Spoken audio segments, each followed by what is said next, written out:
আল্লাহর কসম করে বলে যাচ্ছে, আমি মৌলভী শওকতের বেটা, এদের থেকে বড় রাসূলের আর হযরতে হোসেনের দুশমন পৃথিবীতে আর কেউ নেই। যদি বলেন কেন, শিয়া সম্প্রদায়ের কাজ এটা, আর শিয়া সম্প্রদায় ইসলাম থেকে খারিজ। পৃথিবীর যতগুলো উলামায়ে দ্বীন আছেন, বড় বড় গ্র্যান্ড মুফতি আছেন, তাদের ফতোয়া মোতাবেক শিয়ারা ইসলাম থেকে খারিজ, তারা মুসলমানের মধ্যেই পড়ে না। তাদের আকীদার কারণে, তাদের গলত আকীদার কারণে। আজকে যাদিকে বেরেলভি বলছেন, যারা নিজেদিকে সুন্নি বলছে, এরা একজনও সুন্নি নয়, সব শিয়া, সব শিয়া। যার কারণে এরা রাসূলকে এত ছোট করছে, যার কারণে এরা ইসলামের এত বড় তাওহীন করছে। নামাজ নেই। জানেন এই 10ই মুহররমের ফজিলত যদি জানতে চাও, ওরে নেমো খারাম আমাদের কাছে এসো। আল্লাহ রাব্বুল আলামিন 10ই মুহররম দুনিয়াকে তৈরি করলেন, জোরে বলুন সুবহানাল্লাহ। এই 10ই মুহররম হযরত আদম আলাইহিস সালাতু ওয়াস সালাম এবং মা হাওয়ার মিলন হয়েছে 10ই মুহররম। হযরত ইব্রাহিম আলাইহিস সালাতু ওয়াস সালাম আগুন থেকে পরিত্রাণ পেয়েছেন 10ই মুহররম। হযরতে নূহ নবী নৌকা যদি পরিত্রাণ পেয়েছে 10ই মুহররম। হযরতে ইউসুফ নবী কুয়া থেকে যেদিনে পরিত্রাণ পেয়েছে, তারিখ ছিল 10ই মুহররম। আল্লাহ তাআলা এই দুনিয়াকে ধ্বংস করবেন 10ই মুহররম। এই 10ই মুহররমের ফজিলত, এই আশুরার রাতের ফজিলত হযরতে হোসেনের শহীদ নয়, এই দুনিয়া তৈরি থেকে আল্লাহ 10ই মুহররমের ফজিলত দিয়েছেন, জোরে বলুন সুবহানাল্লাহ।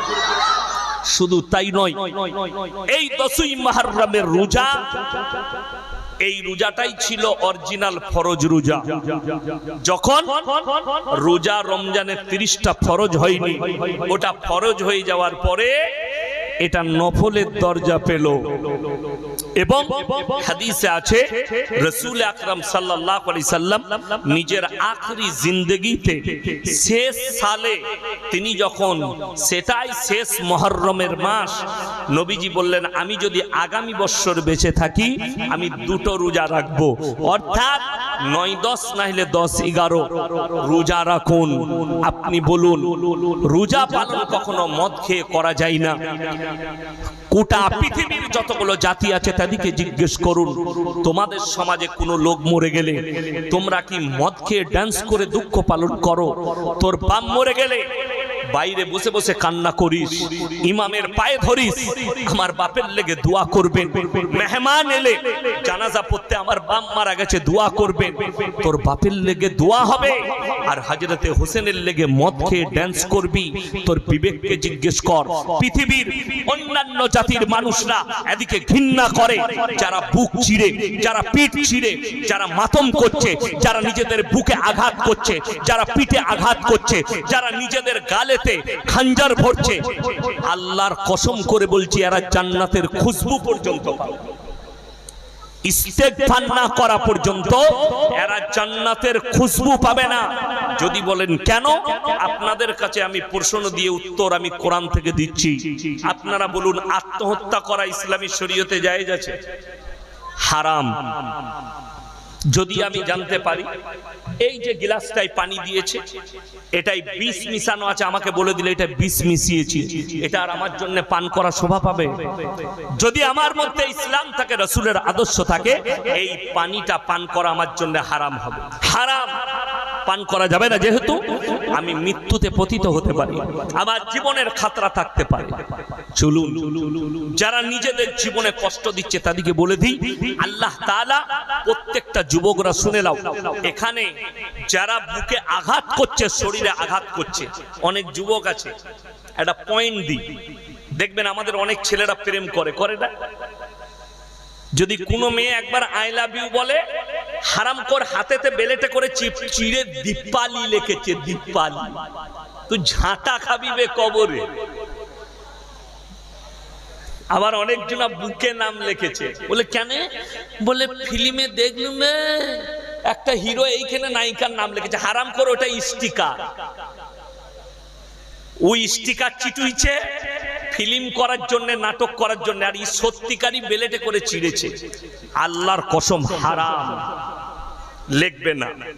তারা শুনো কান খুলে, আমার আল্লাহ রাব্বুল আলামিন কোরআনে বললেন ইন্নামা হাররামা আলাইকুমুল মাইতাতা ওয়াদ দামা ওয়া লাহমাল খিনজির ওয়া মা উহিল্লা বিহি লিগাইরিল্লাহ ফামানিত্তুররা গায়রা বাগিন ওয়ালা আদিন ফালা ইসমা আলাই ইন্নাল্লাহা গফুরুর রহিম।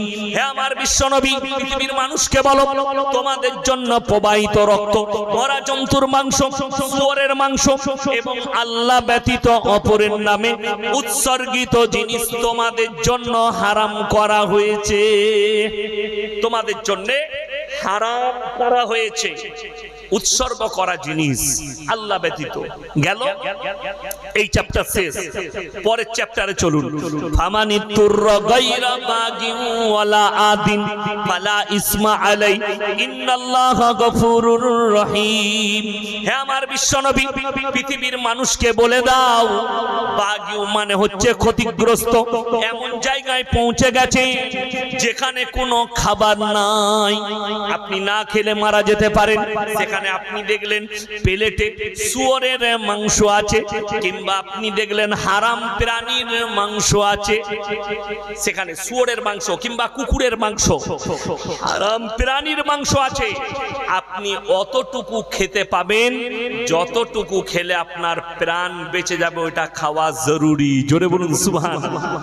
আল্লাহ হুকুম দিলেন এটা যে ওই হারাম বস্তুটা খাও, অতটা খাবে যতটা খেলে তোমার প্রাণ বেঁচে যাবে।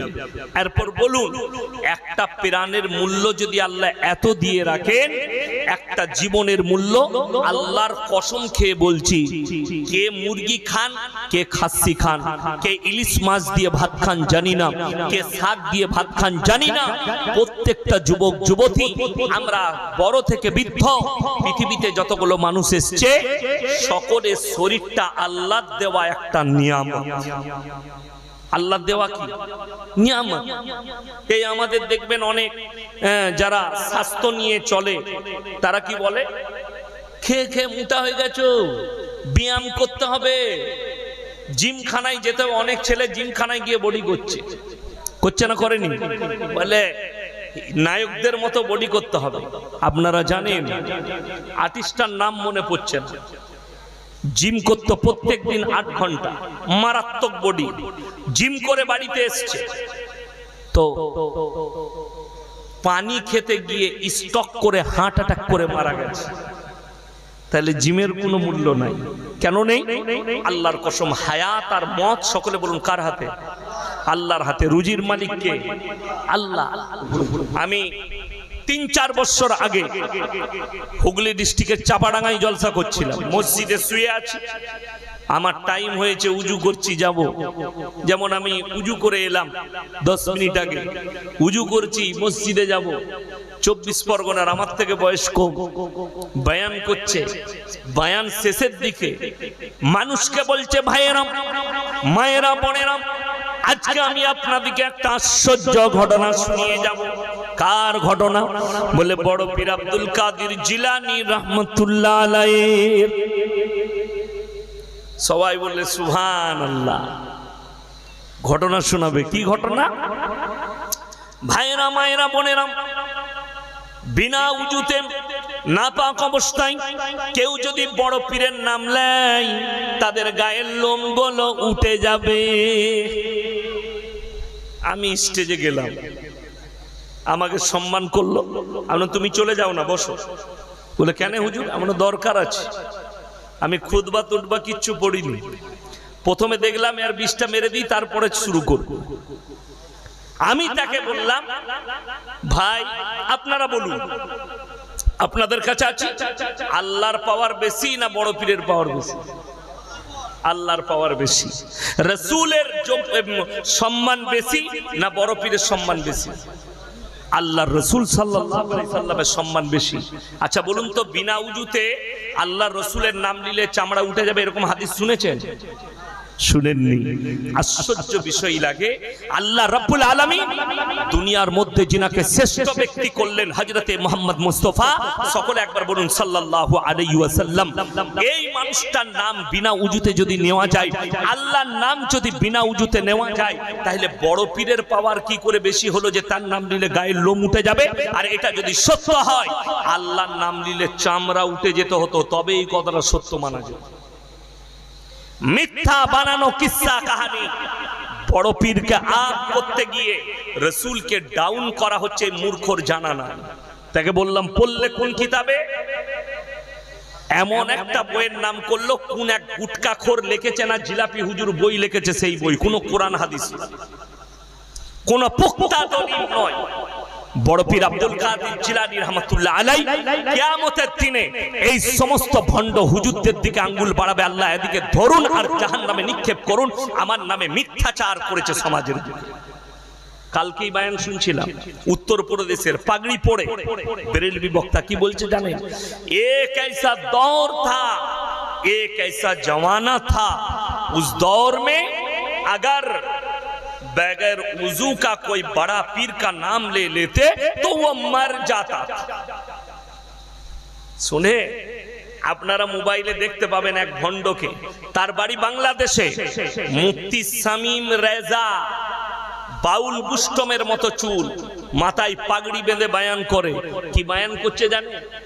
বাবারা, মায়েরা, বোনেরা, বড় পীর আব্দুল কাদের জিলানী তিনি খানা খেতে বসেছেন, দস্তরখানে খাবার আছে, একটা কটোরার মধ্যে মুরগি, দেশি মুরগির মাংস খাচ্ছেন, দেশি মুরগির মাংস একটা কটোরার মধ্যে আছে। তো একজন মুরিদ তাকে বললেন বড় পীরকে, বাবা আপনি তো মানুষকে এত দয়া করেন, আপনি কেন প্রাণী মেরে খাচ্ছেন, প্রাণ মেরে খাচ্ছেন? এই মুরগির প্রাণটা চলে গেছে, আপনি একে রান্না করে খাচ্ছেন। বলছে বাবাজিরাম, বড় পীর উত্তর দিল, ওরে মূর্খ দলেরাম, আমি যে মুরগিটা খাচ্ছি ওই মুরগিটাকে আবার জীবিত করার ক্ষমতা আমি বড় পীর রাখি। জোরে বলুন নাউজুবিল্লাহ। এর থেকে বড় মিথ্যাচার বড় পীরের নামে আর কি হতে পারে? শুনেলেন? হাদিস শুনে যান, রাসূল আকরাম সাল্লাল্লাহু আলাইহি সাল্লামের হাদিস। যদি একটা মৌলবি প্রমাণ দিতে পারে, একটা রাসূলের জন্য এরকম হাদিস দিতে পারে যে রাসূল সাল্লাল্লাহু আলাইহি সাল্লামকে আল্লাহ এমন শক্তি দিয়েছিলেন যে মৃত মানুষকে জীবিত করতেন, শুনেছেন এরকম ঘটনা কোনোদিন রাসূলের জন্য? শুনেন না, কিন্তু জিলাপি হুজুর আর গুটকা খদ্দের কাছে বড় পীরের বয়ান শুনতে পাবে। আপনারা মনে করছেন বড় পীরকে আমি সম্মান করি না? এই হারাম খদ্দের থেকে বেশি সম্মান করি আমি, এই জিলাপি হুজুরদের থেকে বেশি সম্মান করি আমি মৌলভী শওকতের বেটা ইয়াসিন। তোমাদের মতো রাসূলকে ছোট করি না, এটা রাসূলকে তাওহীন করা, রাসূলকে ছোট করা, আল্লাহর শানের খিলাফ কথা বলা। রাসূল আকরাম সাল্লাল্লাহু আলাইহি সাল্লামের হাদিস শুনেন, পৃথিবীতে আল্লাহ তাআলা একটা মানুষকেই দিবে এরকম শক্তি মানুষের ঈমান পরীক্ষার জন্য। জোরে বলুন সুবহানাল্লাহ। সেই মানুষটা কে জানেন? তার নাম হচ্ছে দাজ্জাল। কানা দাজ্জাল যে আসবে তাকে আল্লাহ দুটো শক্তি দিবেন। এক হচ্ছে আকাশে মেঘ থাকবে না, বৃষ্টি বর্ষণ করে দেখাবে। দ্বিতীয় শক্তি হচ্ছে মুর্দাকে জিন্দা করে দেখিয়ে দিবে। আল্লাহ কেন দিবেন? ইমানদারদের পরীক্ষার জন্য। এখন যেমন অনেক মুসলমানের ইমান চলে যাচ্ছে, কোথায়? একজন বাবা বেরিয়েছে আমাদের মতো দেখতে সুন্দর, বাগেশ্বর ধাম বাবা, कागज देके कुंडली बोले दीजिए, तुम्हारा बाप का नाम ये है, तुम्हारा माई का नाम ये है, तुम ये करते हो, तुम्हारा ये बीमारी है।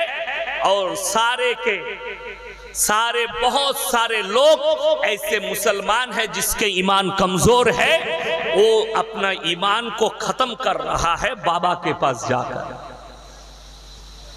মানুষের অন্ধভক্তি বলে দিই কাকে বলে? আপনারা দেখেছেন উত্তর প্রদেশে একজন ভোলে বাবা, তার পায়ের ধুলো নিতে গিয়ে 122 জন পদপিষ্ট হয়ে মারা গেছে। হাইলাইট হয়েছে, মিডিয়ার হাইলাইট করেছে, প্রশাসন তার গোফায় হামলা হেনেছে, এখনো পর্যন্ত তাকে অ্যারেস্ট করেনি, আর অ্যারেস্ট করাও যাবে না। কেন? তার ভক্তরা বলছে, কি বলছে? আরে হামারা রিশতেদার মর গয়ে। একটা মেয়ে বলছে হামারে বেটি মর গই, ये तो बड़ी किस्मत की बात है कि बाबा के चरणों पर मर गई, ये हमारे लिए खुशकिस्मती है। এরপর সেই বাবাকে অ্যারেস্ট করা যায়। একজন এমপি বলেছে পার্লামেন্টে দাঁড়িয়ে, कांग्रेसের এমপি, इस हिंदुस्तान में दो कारोबार बंद होना जरूरी है, एक बाबा के और एक मजार वालों। একটা মাজারের, একটা বাবার, এই দুটো কারবার বন্ধ হওয়া জরুরি। কেন? এই দুটো কারবার গরিব মানুষকে ধ্বংস করে দিচ্ছে, মানুষের জীবনকে বন্ধ করছে। এরা কিভাবে? তাদের মালকে আত্মসাৎ করছে। আমার মুসলমান ভাই, কেন তারা যায় এখানে? মূর্খের দলেরা, যাদের কাছে না দিন আছে না তাদের কাছে দিনই চর্চা আছে। আজকে চলুন আপনি মুম্বাই, দিল্লি, গুজরাট, গুজরাটের রাজকোট, আর আপনার লখনৌ, আপনার বর্ধমান টাউন, বহরমপুর, কলকাতা খিদিরপুর, আপনার রানীহাটি, পাঁচলা। আমি 1 ঘন্টা জামে পড়েছিলাম পাঁচলায়। কেন? মুসলমানদের ছেলেরা রসুলের মহব্বতে ড্যান্স করছে, গান করছে, কিন্তু অবাক লাগে হযরতে হোসেন রাদিয়াল্লাহু তাআলা আনহু কারবালার প্রান্তরে শুয়ে আছেন, আর তিনার কবর বর্তমানে 1000 কোটির বেশি। যদি বলেন কি করে? হাওড়াতেই তো 100টা তাজিয়া হচ্ছে, হাওড়া জেলায় বাগনানে মঞ্জিল মাটি হচ্ছে, পাঁচলাই মঞ্জিল মাটি হচ্ছে, রানীহাটিতে মঞ্জিল মাটি হচ্ছে, খড়গপুরে মঞ্জিল মাটি হচ্ছে, আমার বর্ধমানে মঞ্জিল মাটি হচ্ছে। মঞ্জিল মাটি মানে জানেন? মিথ্যা কবর তৈরি করে হযরতে হোসেনের কবরের নাম করে সেখানে ফাতেহা করা, জিয়ারত করা। আর যে বেরেলবিদের মৌলবীরা এই কাজগুলো করছে, তারা নিজেদের জীবনে হারাম পয়সা পকেটে ভরছে। এরপরে যারা আমাকে গালি দেয়, শুনে যাও, দলিল দিয়ে যাচ্ছি, আমি খেপার মতো বকতে আসিনি। কিতাবের নাম হচ্ছে ফতোয়ায়ে রিজবিয়া। সুন্নি যারা নিজেদিকে বলছে, এরা কখনো সুন্নি নয়, এরা হচ্ছে বেদাতি। আমাদের ভারতে যারা সুন্নি বলছে নিজেদিকে, আহমদ রাজা বেরেলভি, কিতাবের নাম ফতোয়ায়ে রিজবিয়া, খণ্ড নম্বর 24। তিনি সেই কিতাবের মধ্যে লিখেছেন যে মুহররম के दिन 10 मुहर्रम के दिन अगर कोई ताजिया करे, कोई फतेहा करे, मंजिल माटी करना और लाठी वगैरह तलवार से अपने सीने चीरना, ये सारे काम हराम है। আর এই মৌলবিটা কোন দেওবন্দি মৌলবি নয়, জামাতি মৌলবি নয়, আহলে হাদিস মৌলবি নয়, ফুরফুরার মৌলবি নয়। এ হচ্ছে নিজেকে সুন্নি বলনে वाला, সুন্নিদের সবথেকে বড়, যাকে ওরা আলা হযরত বলে। তেনার ফতোয়ার কিতাব। কষ্টের বিষয়, এটাও কিন্তু মানুষ ইসলাম মনে করছে। আজকের রাতটা কিসের রাত? 10ই মুহররমের রাত। আমি যদি মিথ্যা বলে থাকি, এক্ষুনি আমার গাড়িতে চেপে চলুন, আমি 12টায় জলসা শেষ করব। বর্ধমান ঢুকতে আমার হয়তো 2:30টা 3টে বাজবে, আমার বাড়ি ঢুকতে হয়তো 3:30 4টা বাজবে। আমি বর্তমান টাউনে ঢুকিয়ে আপনাকে দেখিয়ে দেব মুসলমানদের যুবক আর যুবতীরা মদ খেয়ে ভোর 4টা পর্যন্ত ড্যান্স করে। কবে? আজকের রাত্রি। কারা তারা? তারা কোনো অমুসলিম ভাই লয়, এরা মুসলমান। কেন এই জায়গায় এই কাজ করছে তারা? তার কারণ একটাই, তাদের কাছে দ্বীনি তালিম নেই, তাদের কাছে ইসলামের সহি দাওয়াত পৌঁছায়, তারা দাওয়াতের সঙ্গে জুড়ে নেই। আশ্চর্যের বিষয় এটাই। আপনারা বলুন তো, আপনাদের এই মহল্লায় কুকুর আছে না? কথা বলে না? আছে। গরু ছাগল আছে? আছে। দেখবেন একটা কুকুরের যদি 7টা বাচ্চা হয়, সেই বাচ্চাগুলো যদি দুর্ঘটনায় মারা যায়, কুকুরটা 3 দিন মন মারা হয়ে বসে থাকে। ঠিক বললাম না ভুল বললাম? একটা গায়ের বাচ্চা যদি মারা যায়, গাইটা 3 দিন মন মারা হয়ে থাকে, খাবার খাই না, যেহেতু তার একটা বাচ্চা মারা গেছে। এই জানোয়ারগুলোর এতটা সুবুদ্ধি আছে যে সে অনুভব করে আমার বাচ্চাটা মারা গেল, কিন্তু যে হারামখোর কটা নাচছে এই জানোয়ার কটার এই বুদ্ধিটাও নেই যে হযরতে হোসেন রাদিয়াল্লাহু তাআলা আনহু কারবালার প্রান্তরে শহীদ হয়েছে, আর শহীদ হলে দুঃখ পালন করা যায়, হারামখোর মদ খেয়ে ড্যান্স করা যায়।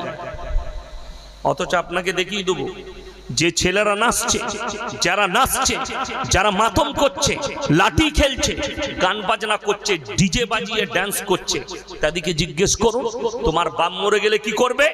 বলে বাপ মরে গেলে আমার বাপের জন্য ইসালে সওয়াব করতে হবে, আমার বাপ মরে গেলে কোরআন খানি, আমার বাপ মরে গেলে কলমা খানি, আমার বাপ মরে গেলে দোয়া, তোমার বাপ মরে গেলে দোয়া করতে হবে, তোমার বাপ মরে গেলে তোমার বাপের জন্য কোরআন খানি করবে, তোমার বাপের কবর জিয়ারত করবে। আর হযরতে হোসেন রাদিয়াল্লাহু তাআলা কারবালার প্রান্তরে শহীদ হলেন, তার লেগে তুমি গান বাজনা বাজিয়ে ড্যান্স করবে? তোমার থেকে ওই জানোয়ারগুলো ভালো, 4 পায়া জানোয়ারগুলো যারা দুঃখ পালন করে তাদের বাচ্চা মরে যাওয়ার পরে। বড় কষ্টের বিষয়। আমি কেউকে আঘাত করছি না, কিন্তু আপনারা জানেন আমার ব্যাপারে সবাই জানে, আমি কিন্তু গোল আলু বক্তা নয়, আমি গোল আলু বক্তা নয়। আর যদি কারোর মনে হয় হুজুর এইসব ভুল বকছে, তো তোমার বাপের বেটা কোনো মৌলবি থাকলে আমি 2 ঘন্টা স্টেজে আছি, নিয়ে এসো। যদি হালাল প্রমাণ করাতে পারে, আমি মৌলবি শওকতের বেটা মৌলবি ইয়াসিন বলে যাচ্ছি, জীবনে আর বক্তব্য দেবো না, কাল থেকে মাদ্রাসার ক্লাস করব, সমাজকার মুখ দেখাবো। যদি এই গান বাজনা গুলো, নাচ ড্যান্স যদি হালাল প্রমাণ করাতে পারে। আরে আমাদের এই প্রতিবাদ শুনে, আমাদের বয়ান শুনে আমি পশ্চিম বাংলায় দেখলাম একজন আমাকে খুব গাল দেয়, ঝাড়খণ্ডে ঘর, গুটকাখোর জিলাপি হুজুর, তার নাম হচ্ছে জাহাঙ্গীর, নিজেকে মুফতি বলে। সে দেখতে একটা জলসায় প্রতিবাদ করেছে, গান বাজানো যাবে না, ড্যান্স করা যাবে না, তলোয়ার খেলা যাবে না। যাই হোক, আমি দোয়া করেছি আল্লাহ এদিকে তুমি হিদায়াত দিয়েছো, এদিকে হিদায়াত দিয়েছো। এই ভাষাটা এই বেরেলবি মৌলবি কটার 10 বছর আগে যদি বেরুতো, আজকে মুসলমান সমাজের অধপতন ঘটত না। আমি হাওড়া জেলায় দেখিয়ে দেবো আপনাকে, প্রমাণ দিয়ে যাব। এটা উলবেড়িয়া কোনা এক্সপ্রেসের পর থেকে হাওড়া জেলা পড়ে যাচ্ছে, ডানকুনির পর থেকেই হাওড়া। ঈদের দিনে আমার জলসা ছিল বাগনানে, বড় কষ্ট লাগে। প্রত্যেক পাড়ায়, হাই রোডের সাইডে, সলম মোড়ের পাশে মুসলিম পাড়ায় ডিজে বক্স বাজাচ্ছে মুসলিমদের ছেলেরা। একটা হিন্দু ভাই, তারা রামনবমী উৎসব পালন করে, ঠাকুর ভাসাতে যায়। মুসলিমরা পুলিশের কাছে অভিযোগ করে হিন্দু ভাইরা ঠাকুর ভাসাতে যাচ্ছে, আমাদের নামাজের ক্ষতি, আমাদের ইমানের ক্ষতি। অথচ হাইরে মুসলমান, বেটা বিটির বিয়েতে 3 দিন ধরে ডিজে বক্স বাজাচ্ছে, তখন তোমার নামাজেরও ক্ষতি হয় না, ইমানেরও ক্ষতি হয়। যদি বলেন হাওড়া জেলায় নেই, আমার বর্ধমান জেলায় আছে, হুগলিতে আছে, দেখিয়ে দেবো, চলুন। আমার ভাই, তার কারণ একটাই, এদের কাছে দ্বীনি তালিম না থাকার কারণ। ভেবে দেখুন, এই কারবালার ঘটনা রাসূল আকরাম সাল্লাল্লাহু আলাইহি ওয়াসাল্লাম দুনিয়া থেকে চলে যাওয়ার 52 থেকে 53 বছর পরে ঘটনা ঘটেছে। এরপর বলুন, নবীজি চলে যাওয়ার পরে আর কি কোরআনের আয়াত আল্লাহর তরফ থেকে এসেছে? কথা বলে না। আর আসতে পারে? পারে না। ওহীর দরজা বন্ধ, কোরআন কমপ্লিট হলো মিনাল জিন্নাতি ওয়ান নাস, শেষ। রাসূল আকরাম সাল্লাল্লাহু আলাইহি সাল্লাম দুনিয়া থেকে বিদায় নিলেন, হাদিসের দরজা বন্ধ কেন? রাসূল আকরাম সাল্লাল্লাহু আলাইহি সাল্লাম যেগুলো বলেছেন, যেগুলো করতে বলেছেন, কিছু নিষেধ করেছেন, এগুলোই হচ্ছে হাদিস। এরপর বলুন, এখনকার কিছু হারামখোর যারা মাজারে গড়াগড়ি খায়, সিজদা খায়, সিজদা দেয়, যাদের ওইভাবে পেট চলছে, তারা বলছে কোরআনে হাদিসে আছে কারবালার ঘটনা। নাউজুবিল্লাহ বলেন। এত বড় বেহুরমতি কথা আপনারা কি মনে করছেন? ইয়াসিন ভাই এসছে, পরপর 3টে বক্তা, ফজর পর্যন্ত আপনারা বক্তব্য শুনবেন। আমি মৌলভী শওকতের বেটা চ্যালেঞ্জ ছুড়ে বললাম, আমাদের এই 3টে বক্তা শুধু নয়, 100টা মৌলভী কিয়ামতের দিনে আমাদের মতো ধরা পড়বে। সমাজকে বিভ্রান্তির পথে ঠেলেছো। আর আল্লাহর রাসূলের হাদিস, আখিরি জামানার এক শ্রেণীর হুজুর বার হবে, তাদের দ্বারাই আল্লাহ প্রথম জাহান্নাম উদ্বোধন করবে। কোরআন শুনেলেন, এরপরে কোরআন শোনায়, ইন্নাল্লাযীনা ইয়াকতুমুনা মা আনজালাল্লাহু মিনাল কিতাব ওয়া ইয়াশতারুনা বিহি সামানান কালীলা উলাইকা মা ইয়াকুলুনা ফি বুতুনিহিম ইল্লান নার ওয়া লা ইউকাল্লিমুহুমুল্লাহু ইয়াওমাল কিয়ামাতি ওয়া লা ইউযাক্কিহিম ওয়া লাহুম আযাবুন আলীম। হে আমার বিশ্বনবী, পৃথিবীর মানুষকে বলো, ওই শ্রেণীর হুজুররাই আমার কাছে ধরা পড়বে যারা আমার কোরআনের আয়াতকে লুকিয়ে দেয়, মানুষের কাছে হকটাকে প্রকাশ করে না। তারা নিজেদের পেট চালাবার জন্য আমার কোরআনের আয়াতকে লুকোয়। হে আমার রাসূল, তারা নিজেদের পেটেতে আগুন ছাড়া আর কিছু ভরে না। আমি আল্লাহ রাব্বুল আলামিন কিয়ামতের দিনে তাদেরকে কঠিন আযাবে মুবতালা করব, কঠিন আযাবের মধ্যে লিপ্ত করে দেব ওই সমস্ত হুজুরদেরকে। আপনি অনুভব করতে পারবেন না আজকে মুসলমান কিভাবে দিনটাকে মিথ্যায় পরিণত করছে, সত্য বিলুপ্ত হচ্ছে। রাসূলের হাদিস মিথ্যা কিসসা কাহিনী কত শুনেছি। এই হাওড়া, হুগলি, মেদিনীপুর, 2-24 পরগনায় এমন এমন বক্তারা বায়ান করে, কিসসা কাহিনী ছাড়া আর কিছুই জানে না, কোরআন হাদিসের জ্ঞান নেই। আমি কালকের জলসা, কালকে আমি হুগলি ডিস্ট্রিক্টে ছিলাম, জগৎবল্লভপুরে। কাল আমি 2 ঘন্টা বায়ান, 2 ঘন্টার উপরে বায়ান করেছি। আমি বায়ানের শুরুতে বলেছি, ফুরফুরা থেকে যে হুজুরটা তোমাদের পছন্দ তাকে নিয়ে এসে স্টেজে বস করাও। আমি 2 ঘন্টার উপরে কথা বলবো, যদি আমার একটা কথাকে রং প্রমাণ করতে পারে, আমি মৌলভী শওকতের বেটা জীবনে আর মুখ দেখাবো না সমাজ। নিয়ে এসো। কাকে নিয়ে আসবে? বড় কষ্ট লাগে, দুঃখ লাগে কি জানেন? আজ সমাজ মিথ্যা কিসসা কাহিনীর উপরে চলে।